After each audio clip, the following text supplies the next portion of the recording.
So మేము థియేటర్లో చూసినప్పుడు బాగా నవ్వుకున్నాం కదా. డ్యూరింగ్ ద షూటింగ్ పీరియడ్ మీరు ఏ సీన్ చేస్తున్నప్పుడు కట్ చెప్పకుండా పగలబడి నవ్వారు? Which scene?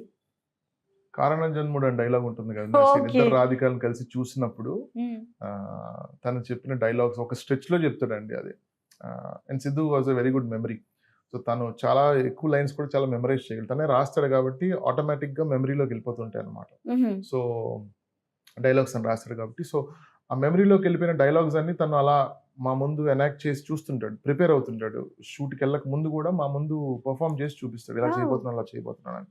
సో మాకు ఆల్రెడీ షూటింగ్ లో కన్నా ముందే మేము చూసేస్తాం సిద్ధు పర్ఫామ్ చేయటం. సో అక్కడికి వెళ్ళాక స్పాంటేనియస్ గా కొన్ని వస్తుంటాయి సిద్ధు. సో అవన్నీ కలిపి ఒకసారి ఒక టేక్ చేసేసరికి అసలు నవ్వలేము, నవ్వితే మళ్ళీ ఫ్లో కట్ అవుతుంది. So we were holding our mouth like this and we were laughing.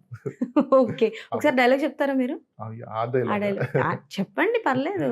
Cinema ఎన్నిసార్లు చూస్తానన్నారు, డైలాగ్ గుర్తుండదా? అది చాలా, అది ఒక ప్రవాహం, అది దాన్ని మనం కంట్రోల్ చేయలేము దాన్ని. I think only Siddhu can do that just.